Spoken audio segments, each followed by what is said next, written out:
Hello everyone, आज से हम क्लास 12 हिंदी के सभी पाठ के वस्तुनिष्ठ प्रश्न यानी ऑब्जेक्टिव क्वेश्चंस करने वाले हैं, जिसकी शुरुआत हम गद्य खंड के प्रथम पाठ से करेंगे, जिसका नाम है बातचीत। यह पाठ एक प्रकार का निबंध है जिसके लेखक हैं बाल कृष्ण भट्ट। तो चलिए शुरू करते हैं। हमारा पहला प्रश्न है, बाल कृष्ण भट्ट की रचना निम्न में से कौन है? ऑप्शन नंबर ए बातचीत, ऑप्शन नंबर बी जूठन, ऑप्शन नंबर सी रोज या ऑप्शन नंबर डी प्रगीत और समाज। तो इसका सही उत्तर हो जाएगा ऑप्शन नंबर ए बातचीत। तो चलिए अगला सवाल देखते हैं। प्रश्न संख्या 2, बातचीत के जरिए भाव बनकर क्या बाहर निकल जाता है? ऑप्शन नंबर ए ईर्ष्या, ऑप्शन नंबर बी द्वेष, ऑप्शन नंबर सी मवाद या धुआं, ऑप्शन नंबर डी क्लेश। तो मनुष्य के मन के अंदर बहुत सी बातें बैठी रहती हैं, जिनमें कुछ अच्छी और कुछ बुरी बातें होती हैं, जो बातचीत करते समय बाहर आ जाती हैं। तो इसका सही उत्तर हो जाएगा ऑप्शन नंबर सी मवाद या धुआं। मवाद का अर्थ होता है गंदगी। तो चलिए अगला प्रश्न देखते हैं। प्रश्न संख्या 3, बाल कृष्ण भट्ट की माता का क्या नाम है? Option number A Sushila Devi, option number B Rajni Devi, option number C Parvati Devi या option number D Savita Devi. तो इसका सही उत्तर हो जाएगा option number C Parvati Devi. तो चलिए अगला प्रश्न देखते हैं। प्रश्न संख्या 4, निबंध लेखन की दृष्टि से भारतेंदु युग कैसा था? ऑप्शन नंबर ए उर्वर, ऑप्शन नंबर बी अनुपयोगी, ऑप्शन नंबर सी प्रगतिशील या ऑप्शन नंबर डी प्रतिगामी। तो इसका सही उत्तर हो जाएगा ऑप्शन नंबर ए उर्वर। उर्वर युग का मतलब वैसा युग जो निबंध लेखन में विकास कर रहा हो। तो चलिए बढ़ते हैं अगले प्रश्न की तरफ। प्रश्न संख्या 5, बातचीत शीर्षक निबंध के अनुसार जो कुछ मवाद या धुआं जमा रहता है वह भाप बनकर निकल पड़ता है, कैसे? तो जैसा कि हमने अभी बताया, जो कुछ मवाद या धुआं जमा रहता है वह बातचीत के जरिए बाहर आता है। तो इसका सही उत्तर हो जाएगा ऑप्शन नंबर सी बातचीत के जरिए। तो चलिए अगला सवाल देखते हैं। प्रश्न संख्या 6, जैसा काम वैसा परिणाम किस लेखक द्वारा रचित प्रहसन है? प्रहसन का अर्थ है एक ऐसी नाटकीय रचना जो व्यंग और कॉमेडी से भरी हुई हो। तो ऑप्शन नंबर ए है Ramdhari Singh Dinkar, option number B Jayaprakash Narayan, option number C Bal Krishna Bhatt या option number D Mohan Rakesh. तो इसका सही उत्तर हो जाएगा option number C Bal Krishna Bhatt. तो चलिए अगला सवाल देखते हैं। प्रश्न संख्या 7, बाल कृष्ण भट्ट के पिता का क्या नाम था? Option number A Deni Prasad Bhatt, option number B Beni Prasad Bhatt, option number C Teni Prasad Bhatt या option number D Saini Prasad Bhatt. तो इसका सही उत्तर हो जाएगा option number B Beni Prasad Bhatt. तो चलिए अगला प्रश्न देखते हैं। प्रश्न संख्या 8, दमयंती स्वयंवर किस लेखक की रचना है? Option number A Chandradhar Sharma Guleri, option number B Malayaj, option number C Bal Krishna Bhatt या option number D Bhagat Singh. तो इसका सही उत्तर हो जाएगा option number C Bal Krishna Bhatt. तो चलिए अगला प्रश्न देखते हैं। प्रश्न संख्या 9, बाल कृष्ण भट्ट की रचना बातचीत क्या है? ऑप्शन नंबर ए एकांकी, ऑप्शन नंबर बी कहानी, ऑप्शन नंबर सी यात्रा संस्मरण, ऑप्शन नंबर डी ललित निबंध। तो जैसा कि हमने शुरुआत करते वक्त बताया है कि यह पाठ एक प्रकार का निबंध है, तो इसका उत्तर हो जाएगा ऑप्शन नंबर डी ललित निबंध। ललित निबंध मतलब सुंदर निबंध। तो चलिए बढ़ते हैं अगले प्रश्न की तरफ। प्रश्न संख्या 10, बाल कृष्ण भट्ट किस युग के निबंधकार थे? ऑप्शन नंबर ए प्रसाद युग, ऑप्शन नंबर बी भारतेंदु युग, ऑप्शन नंबर सी द्विवेदी युग या ऑप्शन नंबर डी स्वतंत्रोत्तर युग।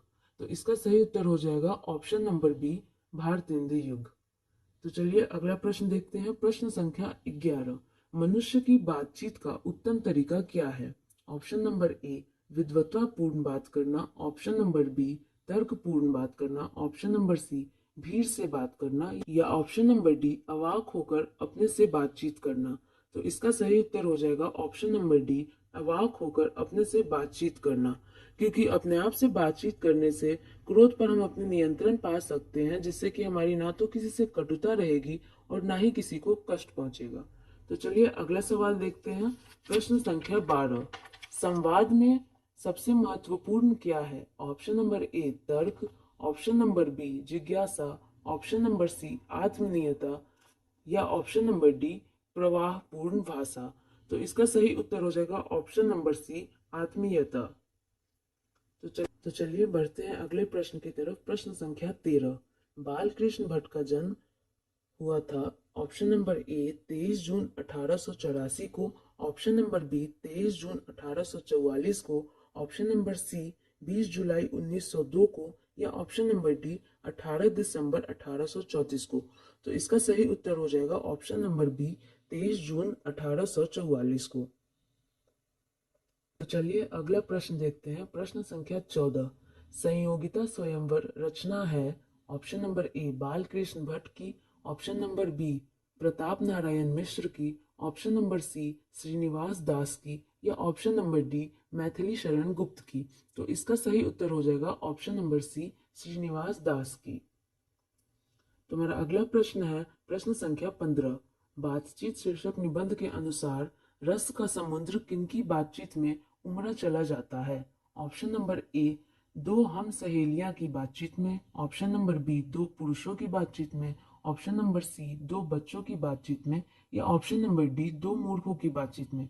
तो इसका सही उत्तर हो जाएगा ऑप्शन नंबर ए दो हम सहेलियां की बातचीत में। तो चलिए अगला प्रश्न देखते हैं। प्रश्न संख्या 16। वाद विवाद संवाद क्या है। ए आलोचनात्मक निबंधों की पुस्तक, बी कविता संग्रह, सी कहानी संग्रह, या डी नाट्य संग्रह। तो इसका सही उत्तर हो जाएगा ऑप्शन नंबर ए आलोचनात्मक निबंधों की पुस्तक। तो चलिए बढ़ते हैं अगले प्रश्न की तरफ। प्रश्न संख्या 17। बालकृष्ण भट्ट ने कौन सा मासिक पत्र निकाला था। Option number A Pratap, option number B Karmveer, option number C Hindi Pradeep, या ऑप्शन नंबर डी ज्योत्सना। तो इसका सही उत्तर हो जाएगा option number C Hindi Pradeep. तो चलिए अगला प्रश्न देखते हैं। प्रश्न संख्या 18।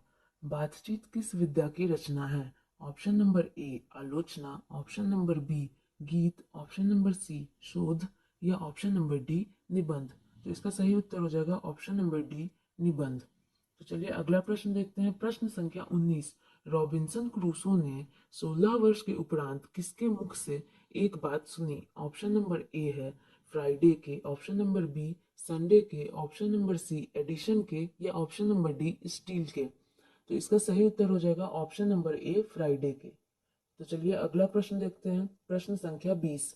बातचीत शीर्षक निबंध के निबंधकार हैं मतलब लेखक हैं option number A Jayaprakash Narayan, option number B Mohan Rakesh, option number C Namvar Singh, या option number D Balkrishna Bhatt. तो इसका सही उत्तर हो जाएगा option number D Balkrishna Bhatt. तो चलिए अगला प्रश्न देखते हैं। प्रश्न संख्या 21। बातचीत के माध्यम से बालकृष्ण भट्ट क्या बतलाना चाहते हैं। ऑप्शन नंबर ए बातचीत की शैली, ऑप्शन नंबर बी भाषण की शैली, ऑप्शन नंबर सी संवाद की शैली, या ऑप्शन नंबर डी इनमें से कोई नहीं। तो इसका सही उत्तर हो जाएगा ऑप्शन नंबर ए बातचीत की शैली।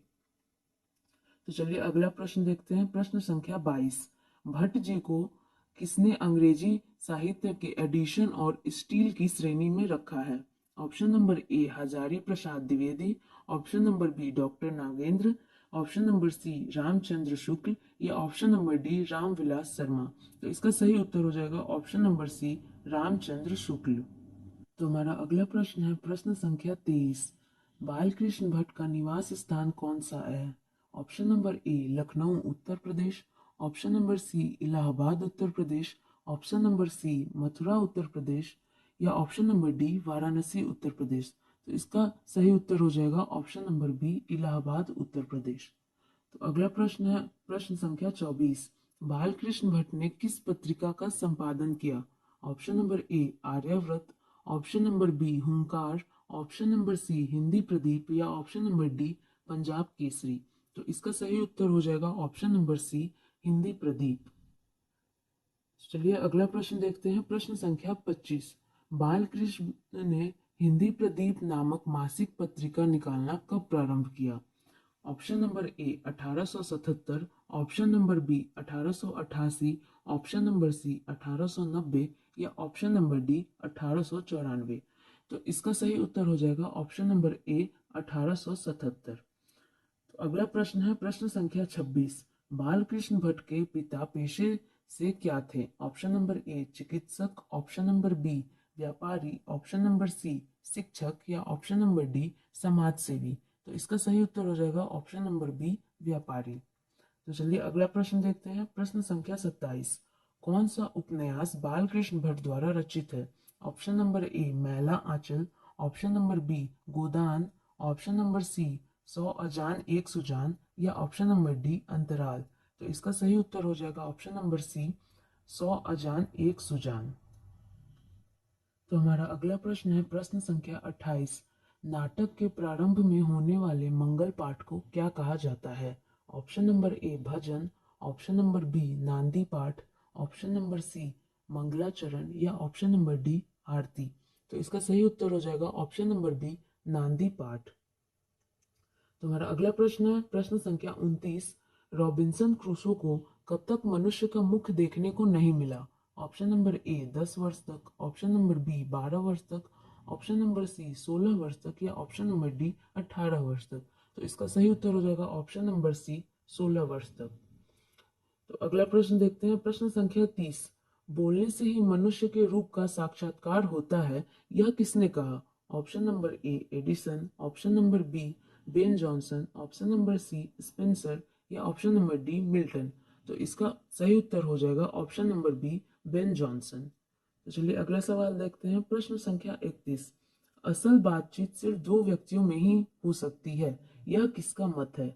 Option number A Addison, option number B Ben Jonson, option number C Milton, या ऑप्शन नंबर डी स्पेंसर।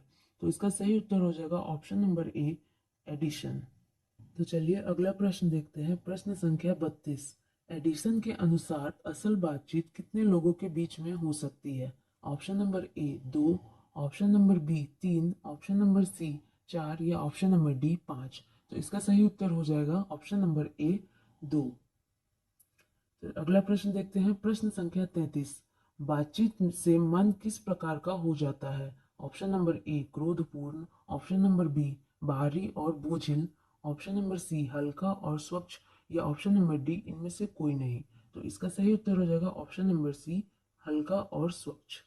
तो अगला सवाल देखते हैं प्रश्न संख्या 34। किसके ना होने से सृष्टि गूंगी प्रतीत होती है? ऑप्शन नंबर ए श्रवण शक्ति मतलब सुनने की शक्ति, ऑप्शन नंबर बी वाक शक्ति मतलब बोलने की शक्ति, ऑप्शन नंबर सी दिव्य शक्ति, या ऑप्शन नंबर डी स्मरण शक्ति मतलब याद करने की शक्ति। तो इसका सही उत्तर हो जाएगा ऑप्शन नंबर बी वाक शक्ति मतलब बोलने की शक्ति। तो हमारा अगला प्रश्न है प्रश्न संख्या 35। आर्ट ऑफ कन्वर्सेशन कहाँ के लोगों में सर्वाधिक प्रचलित है? ऑप्शन नंबर ए अफ्रीका के, ऑप्शन नंबर बी भारत के, ऑप्शन नंबर सी यूरोप के, या ऑप्शन नंबर डी कनाडा के। तो इसका सही उत्तर हो जाएगा ऑप्शन नंबर सी यूरोप के। तो हमारा अगला और आखिरी प्रश्न है प्रश्न संख्या 36। बालकृष्ण किस काल के रचनाकार हैं? ऑप्शन नंबर ए आदिकाल, ऑप्शन नंबर बी भक्ति काल, ऑप्शन नंबर सी रीतिकाल, या ऑप्शन नंबर डी आधुनिक काल। तो इसका सही उत्तर हो जाएगा ऑप्शन नंबर डी आधुनिक काल। तो यहाँ पे हमारे प्रथम पाठ के सभी वस्तुनिष्ठ प्रश्न समाप्त होते हैं। आशा है आप सभी को सारे प्रश्न अच्छे से समझ आ गए होंगे। अगर किसी भी प्रश्न में आपको किसी प्रकार की समस्या आई हो तो कमेंट बॉक्स में जरूर पूछें, हम उसे सॉल्व करने की पूरी कोशिश करेंगे। तो मिलते हैं आप सभी से अगले क्लास में। तब तक के लिए स्वस्थ रहिए, मस्त रहिए और पढ़ाई जरूर करते रहिए। यहाँ तक वीडियो को देखने के लिए बहुत बहुत धन्यवाद।